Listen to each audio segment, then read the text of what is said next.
Student, आज हम फिर से दोबारा गृह व्यवस्था के बारे में ही पढ़ रहे हैं। अभी तक हमारे टॉपिक गृह व्यवस्था ही चल रहा है। तो अभी पिछले वीडियो में हमने देखा था कि गृह प्रबंध के हमने उद्देश्य पढ़े थे और उसके सुधार में क्या क्या बाधाएं आती हैं वह पढ़ा था। तो और आज हम क्या पढ़ेंगे, गृह प्रबंध को समझने में क्या क्या भ्रांतियाँ आती हैं। एक तो हम सबसे पहले ये समझो कि क्या बाधाएं और भ्रांतियों में क्या अंतर है। बाधाएं मतलब जब हम कोई भी अपने घर को चलाते हैं उस समय क्या क्या हमारे सामने दिक्कतें पैदा हो जाती हैं। एक तो वह चीज़ क्या कहलाई जाती है, बाधाएं या कठिनाइयाँ। भ्रांतियाँ जो हम अपने मन में लेके बैठ गए कि गृह व्यवस्था क्या है, इसका हमारे लाइफ में क्या ज़रूरत है, डेली लाइफ में इसकी क्या आवश्यकता है। ये सब हम लोग सोचते कि घर को चलाने के लिए कौन से प्रबंध की आवश्यकता होती है। ये सब हम जो मन में बैठे हुए लेके ये सब चीज़ क्या कहलाई जाती है, भ्रांतियाँ, है ना। अलग अलग हमारे मिसकॉन्सेप्शनल, है ना, समझने में गलतियाँ समझते हैं हम लोग कि हम ये सोचते कि अरे यार एक हमारे घर को तो चलाने के लिए क्या ज़रूरत है, किसी कंपनी को चलाने के लिए एक मैनेजमेंट की आवश्यकता होती है, घर को चलाने के लिए मैनेजमेंट की आवश्यकता क्यों पड़ती है, किस लिए आवश्यकता है। ये सब हम लोग गलत समझ के बैठे हुए हैं। तो हम आज उसी के ऊपर डिस्कशन करेंगे। तो गृह प्रबंध को समझने में क्या क्या भ्रांतियां हैं, इसमें सबसे पहला है कि प्रबंध एक साधन मात्र है, साध्य नहीं है। मतलब साधन मतलब जो हम लोग घर में भौतिक वस्तुएं यूज़ करते हैं, जो हमारे आय है, ये सभी चीज़ें, हमारा ज्ञान है, कौशल है, ये सभी क्या कहलाई जाती है, साधन कहलाए जाते हैं एक घर को चलाने के लिए। और साध्य मतलब होता है जिसका कि हमने बस उसको रख दिया, बना के रख दिया, एक चीज़ हमने अपने घर को सजा के रख दिया, अब हम उसका यूज़ नहीं करेंगे, वो चीज़ हमारी क्या हो गई, ख़त्म हो गई। तो ये क्या कहलाई जाती है, साध्य कहलाई जाती है। तो प्रबंध एक साधन है, साध्य नहीं है। मतलब हमने जब घर का प्रबंध कर दिया, एक तरह से हमने एक बार घर को सजा दिया, तो ये नहीं है कि उसको अब हम किसी तरह से पूरा मतलब महीने भर के लिए सज गया। आज हमने अगर किसी शेल्फ़ को सजाया है या फिर अपन अपने घर को सजा रहे हैं, दिवाली पर जो घर सजा दिया वो नेक्स्ट दिवाली तक हमारा वैसे का वैसे ही रहेगा, नहीं। ये चीज़ क्या होती है, ये बिगड़ भी सकती है ना।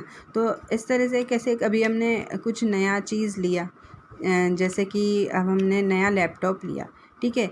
ये बस लैपटॉप का काम क्या है, हमने तो हमारे लिए लिया था गेमिंग के लिए। तो ये नहीं कि हम केवल गेम खेल के उसको रख देंगे, नहीं, हम उसका यूज़ किस में कर सकते हैं, पढ़ाई के लिए भी कर सकते हैं। आजकल क्या चल रही है, ऑनलाइन क्लासेस हैं, उसमें भी उसका यूज़ ज़्यादा अच्छे तरीके से हो सकता है। तो हम ये एक चीज़ के लिए नहीं है, केवल गेमिंग के लिए ख़रीदा है, ये केवल ये एक साध्य हो गया कि हाँ, हमको जब गेम खेलना होगा तभी हम खेलेंगे, ये एक साध्य है। पर ये एक साधन है, मतलब हम इससे गेमिंग भी खेल सकते हैं, हम इससे पढ़ाई भी कर सकते हैं, हम इससे मेल भी कर सकते हैं, चैटिंग भी कर सकते हैं, हम नई नई चीज़ें भी देख सकते हैं, ढूंढ सकते हैं। तो ये एक साधन है। ऐसा ये चीज़, इसलिए साधन और साध्य में ये अंतर होता है। तो प्रबंध भी क्या है, एक साधन है, साध्य नहीं है। मतलब एक चीज़ का, अब हमने दिवाली पर घर सजा लिया, ठीक है, हमारा सारा काम भी हो गया, फिर अब अगर हमारे घर में शादी है तो हम उसके लिए भी प्रबंध करेंगे, ठीक है। तो ये हो गया। ऐसा नहीं कि हमने केवल दिवाली पर घर सजा लिया, अब हमारा काम हो गया, ख़त्म हो गया। अब जो आगे का चीज़ है, अब हम आगे के लिए, अब हमारे घर में शादी है तो हम शादी के लिए आगे की योजनाएं बनाएंगे। ये सब दूसरी इस निरंतर चलती रहती है। तो इसलिए इसको बोलते हैं कि ये एक साधन है, ठीक है। सेकंड आ गया कि प्रबंध का संबंध केवल कार्य संपादन से ही नहीं है। क्या मतलब कि जो मैंने बोला ना कि अभी कि हमारा दिवाली पर हमने घर सजा लिया तो हमारा काम ख़त्म हो गया। अब ऐसा नहीं है कि हमें हमारे घर को कभी भी साफ़ करना ही ना पड़े। हमारे घर को हमें डेली साफ़ करना पड़ता है, हमारी झाड़ू भी लगानी पड़ती है, हमारे कुशन वगैरह को चेंज भी करना पड़ता है, हमें सोफ़े वगैरह झाड़ने भी पड़ते हैं, धूल मिट्टी भी हटानी पड़ती है। ये काम हमारा क्या होता है, डेली करना पड़ता है। तो इसलिए इसको इस प्रकार नहीं बोल सकते कि ये एक ख़त्म हो जाता है, कार्य संपादन से ही नहीं होता है इसका संबंध पूरा। इसको कार्य को पूरी तरीके से अच्छे से उसको चलाना भी पड़ता है, ठीक है। अब है इसके बाद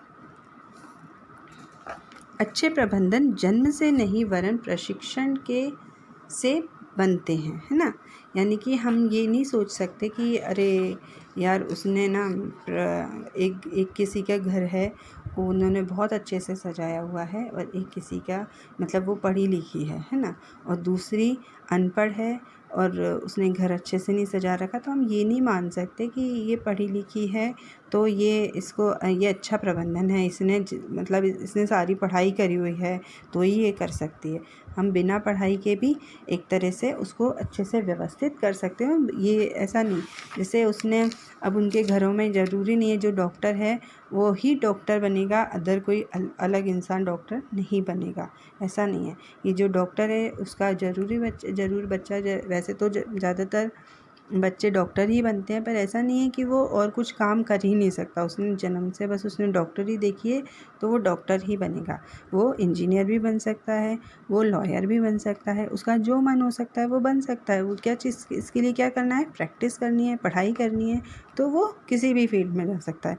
इसलिए इस चीज़ को बोलते हैं अच्छे प्रबंधन जन्म से नहीं वरन प्रशिक्षण से बनते हैं। अगर हम किसी काम को मैनेज करने के लिए अभी नहीं जानते, पर हम उसको सीख सकते हैं धीरे धीरे किसी भी कार्य को करने के लिए। अब जैसे घर को चलाने के लिए हर कोई लेडीज़ को ये नहीं है कि उसको पढ़ाई ज़रूरी है। जो अनपढ़ लेडीज़ हैं वो भी अपने घर को चलाने के लिए कुछ घरेलू काम कर सकती हैं, जैसे कि अपने घर में पापड़ अचार बना के बेच सकती हैं, टमाटो सॉस बना के बेच सकती हैं, दलिया बना के बेच सकती हैं। आजकल थैले चल रहे हैं कपड़े के, है ना। अभी अपन ने देखा लॉकडाउन में बहुत सी लेडीज़ ने मास्क बना के अपने घरों को चलाया है। जिनकी नौकरियां चली गई उन्होंने अपने घर में मास्क बना के चलाया। तो ये सब चीज़ें प्रबंधन के कि उन्होंने ऐसा तो नहीं है कि मास्क उनको आता था पहले से, उन्होंने सीखा फिर वो बनाया, तो यही हो जाता है। ठीक है, फिर इसके बाद आ जाता है प्रबंध परिवार के मुखिया तक ही सीमित नहीं है। मतलब ये नहीं सोच सकते कि हाँ जो हमारी मम्मी है या पापा ही हैं वही प्रबंध करेंगे, वही हमारे घर को चलाने के लिए सारा काम वही करेंगे। हम क्योंकि घर केवल ऐसा नहीं है कि उन्हीं से बनता है। हम एक आदमी से घर का निर्माण होता है, चाहे वो बच्चे हों चाहे वो बड़े बूढ़े हों, ऐसा नहीं। सबका अपना अपना काम में रहता है, सबकी अपनी अपनी इम्पोर्टेंस उस घर में रहती है। तो ज़रूरी नहीं है कि जो हमारे पापा का काम है बाहर का तो हम क्यों करें, पापा का काम है कमाने का तो हम क्यों करें, कि हमारे में अगर एबिलिटी है तो हम भी वह काम कर सकते हैं। तो इसलिए प्रबंध परिवार के मुखिया तक ही सीमित नहीं होता है, उसको सब लोग अगर मिलजुल कर चलाएंगे तो वो काम बहुत अच्छे से हो जाएगा। जैसे कि अगर आपकी मम्मी घर पर खाना बनाती हैं तो अगर कभी कभी आप उनके खाने में हेल्प कर दो, या उनका कोई काम है जैसे अगर वो झाड़ू पोछा कर रही हैं, आपके अगर घर में कोई बड़े बूढ़े हैं उनकी बीमारी है तो अगर आप उनका ख्याल रख लो, मम्मी अपना काम कर रही है साथ में, तो वही काम जल्दी निपट जाएगा और अच्छे से हो पाएगा। ठीक है, केवल लक्ष्यों को प्राप्त करना ही प्रबंधन नहीं है। मतलब केवल ऐसा नहीं है कि हमारा केवल एक ध्येय होना चाहिए, ऐसा कि हमने एक लक्ष्य बनाया है कि हमारे बच्चे को इस बार हमें 12th पास करानी है या हमें IIT दिलवानी है, तो हमको केवल उसी पर ध्यान देना है। फिर चाहे घर कैसा भी पड़ा हो, फिर चाहे किसी के घर में कोई प्रॉब्लम हो रही हो तो हम उसके साथ नहीं देंगे, नहीं भैया हमारे घर में तो बच्चा पढ़ रहा है, हम किसी को ना तो घर में आने देंगे ना हम किसी के घर में जाएंगे। ऐसा नहीं होना चाहिए कि हम जो लक्ष्य लेके बैठे उसमें प्रबंधन को उसके लिए भी प्रबंध करने के लिए हमें ऐसा नहीं कि उसको ही लेके चलना चाहिए, है ना। केवल लक्ष्यों को प्राप्त करना ही प्रबंधन नहीं होता है। मतलब केवल उसी के लिए लेके बैठना, बाकी सारी चीज़ को आउट कर देना, ये एक तरह का अच्छा प्रबंधन नहीं कहलाया जाता है। ये प्रबंधन में भ्रांतियाँ हैं। यही सब चीज़ें, ये पांचों टॉपिक के द्वारा हम ये समझ सकते हैं कि ये सभी चीज़ें हमारे प्रबंधन को बिगाड़ सकती हैं, और यही भ्रांतियाँ लेके बहुत सारे फैमिली चलती है, जिसके कारण क्या होता है उनके घरों में क्लेश होता है, लड़ाई झगड़ा होता है, अच्छे से नहीं चल पाता, मम्मी वगैरह में चिड़चिड़ाहटपन रहता है, हमेशा चिल्ला चोट चलती रहती है। तो ये सभी गलतियाँ हमारे से हो जाती हैं, जिसको कि हमें सुधारना चाहिए। ठीक है, अब इसके आगे हम पढ़ेंगे सुगृहिणी के आवश्यक गुण। मतलब जो हम जानते हैं कि एक घर को चलाने के लिए किसकी आवश्यकता होती है, एक लड़की की, एक गृहिणी की आवश्यकता होती है। वही एक घर को बना सकती है और उसी घर को बिगाड़ भी सकती है। इसके लिए जो उनमें क्या क्या गुण होने चाहिए, क्या क्या लक्षण होने चाहिए, एक अच्छी एक बोलते हैं ना सुगृहिणी है, बहुत अच्छी है, घर को अच्छे से चला लेती है, इसलिए तो उसके लिए सबसे पहले क्या आवश्यकता होती है, सहनशीलता। एक अच्छी गृहिणी की यही सबसे ज़्यादा आवश्यक गुण कौन सा होता है, सहनशीलता। उसमें सहनशीलता का गुण सबसे ज़्यादा ज़रूरी है, क्योंकि चाहे उसको कोई भी बड़े लोग कुछ भी कह दें या छोटे बच्चे कुछ भी कह दें, तो उसमें या किसी भी चीज़ के लिए कुछ चीज़ मना कर दे तो उसको वो सब सहन करने की आदत रहनी चाहिए। कि ये नहीं कि ज़रा सी बातों पर उसको गुस्सा आ जाए तो वो घर में लड़ाई चिल्ला चोट करने लगे, तो इस तरह के घर क्या होता है, अच्छे से नहीं चल पाते। तो उसमें सहनशीलता होनी चाहिए। दूसरा, बुद्धिमत्ता होनी चाहिए, इंटेलिजेंसी, कि अपने घर को वो किस प्रकार से चला सकती है।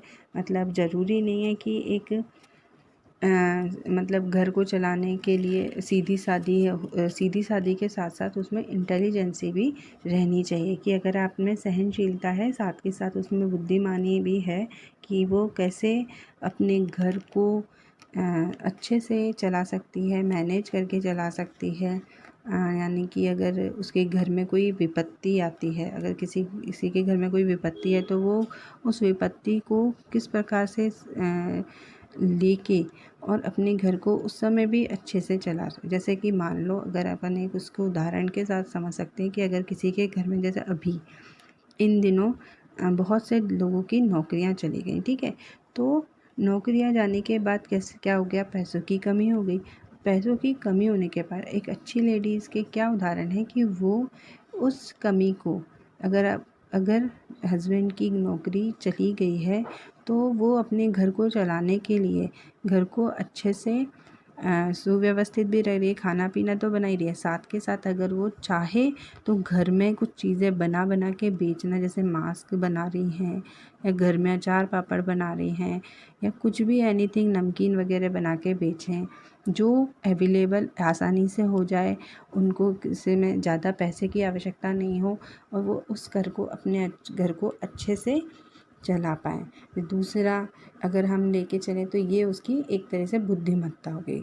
दूसरा, अगर हम लेके चलें कि अगर कोई बच्चा वीक है तो उसको अच्छा खाना खिलाना, ये भी एक तरह का मतलब पौष्टिक भोजन देना, ये भी एक तरह की उसकी इंटेलिजेंसी दिखाती है। तीसरा है कार्यकुशलता, मतलब वो अपने कार्यों को कितनी आसानी से कितने अच्छे से कर रही है। अगर कोई 10 मेहमान भी आ रहे हैं तो भी उसके काम में कोई परेशानी ना हो, या उसके घर को वो डेली से, अगर वो हाउसवाइफ है तो अपने घर को किस तरह से अच्छे से मैनेज कर रही है, काम पूरा कर रही है अपना। काम पूरा करना नहीं, काम को अच्छे से पूरा करना, सिस्टमेटिकली पूरा हो जाना, जिससे कि घर के सभी सदस्यों को कोई परेशानी ना हो उसके काम करने में, और उन लोगों के उनका काम भी आसानी से हो जाए, उसका लेडी का काम भी आसानी से हो जाए। ये उसकी कार्यकुशलता कहलाई जाती है। फिर है मितव्ययिता, इकोनॉमिकल, मतलब साथ के साथ उसमें आर्थिक अपनी जितना आय है उसमें से बचा के चलने की आदत एक अच्छी गृहिणी की मानी जाती है, ठीक है। पांचवा है कल्पना शक्ति, इमेजिनेशन, तो मोस्टली जहाँ तक होता है लेडीज़ में होता ही है, अपने घर को किस तरह से सुंदर बनाया जा सकता है। साथ के साथ अगर इसमें कल्पना शक्ति को अगर वो साथ के साथ बुद्धिमत्ता इंटेलिजेंसी से लेगी तो वो और ही अच्छी, कि अपने घर में जो सामान है उससे ही वो उसको नया रूप देना, ठीक है, जिससे कि उसका घर भी सुंदर लगे। या अपने लिए कोई साड़ी पुरानी हो गई, उससे हम बहुत बार करते हैं ना, ड्रेस सिलवा लेते हैं कि मम्मी की साड़ी है वो नहीं काम में आ रही है, मम्मी भी सूट पहनते हैं तो अगर वो उससे सूट सिलवा लें, वो ज़्यादा काम में आ रहा है, तो ये उसकी इमेजिनेशन है। अपने घर को नया तरीके से बनाना, अपनी ड्रेसेस को सिस्टमेटिकली रखना और उसको नया रूप देना, ये मोस्टली सभी लेडीज़ में रहता है, और किसी किसी में बहुत अच्छा रहता है, किसी में कम भी रहता है। तो ये इसकी एक गुण होता है, ठीक है, लेडीज़ का। फिर है निर्णय शक्ति, एक अच्छी गृहिणी में निर्णय लेने की क्षमता भी उतनी ही अच्छी होनी चाहिए। जैसे कि अगर हमें कुछ चीज़ लेनी है, घर के लिए कुछ निर्णय लेना है कि हाँ अभी हमारे को एक सही, जैसे अगर नई शादी हुई है, वो जॉब कर रही है, ठीक है, जॉब कर रही है, पर अब वो उसको पता है कि मेरे जॉब से मेरे घर में अगर परेशानियां हो रही है, मेरा घर काम अच्छे से नहीं चल पा रहा है। जैसे कि अगर उसके घर में सिस्टमेटिकली वर्क नहीं हो पा रहा, बहुत से लोग घर में बैठे हुए हैं, वो आ रही है लेट आ रही है, घर का काम नहीं ख़त्म हो रहा, ना तो झाड़ू लग रही, ना पोछा लग रहा, मतलब गंदा घर पड़ा हुआ है और खाने के लिए सब लोग बैठे हुए हैं ऐसा, तो उसको या तो फिर बाई लगा दे, बाई के से काम करवा ले, या फिर अगर उसको समझ में आ रहा है कि हाँ यार अब मेरी ज़रूरत है, बाइयाँ भी लगी हुई हैं, पर अब घर में अगर अपने बड़े बूढ़े हैं, बीमार हैं, या उसके कोई बच्चा है वो अगर बीमार है, तो अब बीमार बच्चे को उसी की सहारे की आवश्यकता होती है। तो और अब उसको ये निर्णय लेना चाहिए कि हाँ अभी मुझे इस समय अपने बच्चे के पास रहना है, तो वो अपनी जॉब छोड़ दे। तो इस तरह के जो निर्णय क्षमता है उसमें वो अच्छा रहना चाहिए, डिसीज़न पावर अच्छी होनी चाहिए। ऐसा नहीं कि हमेशा कंफ्यूज रहे कि अरे यार क्या करूँ, लेऊँ कि नहीं लेऊँ। उसमें निर्णय पावर जितनी अच्छी होगी वो एक अच्छी सुगृहिणी कहलाएगी। फिर सेल्फ़ कंट्रोल, यही सेम चीज़ में आई जाएगी, सेल्फ़ कंट्रोल रहना चाहिए। हर बात को एकदम हाई पावर ना हो जाए, एकदम से गुस्सा नहीं आना चाहिए। कुछ भी चीज़ को समझने के लिए कि घर में अभी कुछ कंडीशंस ऐसी हैं, इसलिए थोड़ा सा अगर हम मतलब अभी जैसे कि नौकरी वोकरी चली गई, पैसा नहीं है, तो ये नहीं कि बहुत ज़्यादा हाइपर हो रही है या अपने खर्चा कम हो रहा है तो गुस्सा चल रहा है, चिड़चिड़ा चले, नहीं, उसमें इतना ये समझ होनी चाहिए कि हाँ यार अभी घर में परेशानी है, तो हम अगर कम भी खर्चा करेंगे या अभी कोई नई ड्रेस नहीं ले पा रहे हैं तो कोई बात नहीं, बाद में ले ली जाएगी। तो इतनी उसमें आत्मनियंत्रण उसमें उसका उतना रहना चाहिए। या फिर कोई अगर गुस्से से उस समय उसको कुछ बोल दे, है ना, कि कभी किसी का मूड ख़राब है और अगर कोई गुस्से से बोल दे, तो ये नहीं कि वो उससे रूठ के ही बैठ जाए, घर को बिगाड़ दे कि नहीं अब तो मैं इसके साथ रह ही नहीं सकती, मुझे तो अलग ही घर में जाना है, घर को तोड़ के चली जाए। ये चीज़ें नहीं होनी चाहिए। अपने ये कि अभी उनका मूड ख़राब है, घर को ना तोड़ते हुए उस चीज़ को संभलते हुए आगे उनको अपनी प्रॉब्लम बता के, है ना, कि मैं इसलिए लेट आई है, वो है जो भी दिक्कत है उसके घर में, उस समय ना करके थोड़ा रुक के शांति जब हो जाए तब आगे जाके बोले, तो ये एक अच्छे गृहिणी के लक्षण रहते हैं। फिर उत्साह की भावना तो यही है, जब तक स्त्री हंसेगी नहीं तब तक, कहते हैं ना, घर में रौनक नहीं रहती। अगर आपकी मम्मियाँ बीमार पड़ जाए तो घर कैसा सूना सूना हो जाता है, या कुछ प्रॉब्लम हो जाए, कुछ दुखी हो तो हमारा पूरा घर उससे डिस्टर्ब हो जाता है। तो ये हर एक स्त्री में हमेशा उत्साह रहना चाहिए। किसी भी काम को करने के लिए एक उत्साह की आवश्यकता होती है। अगर वो उसमें कमी रहती है तो घर हमारा प्रॉपर नहीं चल पाता है, क्योंकि घर किससे चलता है, मम्मियों से चलता है, गृहिणी से चलता है। अगर गृहिणी खुश नहीं रहेगी तो वो घर भी खुश नहीं रह पाएगा। सबसे लास्ट है मानव स्वभाव को समझना। हर किसी व्यक्ति के स्वभाव को समझकर चलना। जैसे घर में सभी सदस्य अलग अलग एज वाइज अलग अलग एज के लोग रहते हैं, तो उनकी प्रॉब्लम्स को समझते हुए, उनकी दिक्कतों को समझते हुए अपने घर को अच्छे से चलाना भी एक गृहिणी के लिए आवश्यक होता है।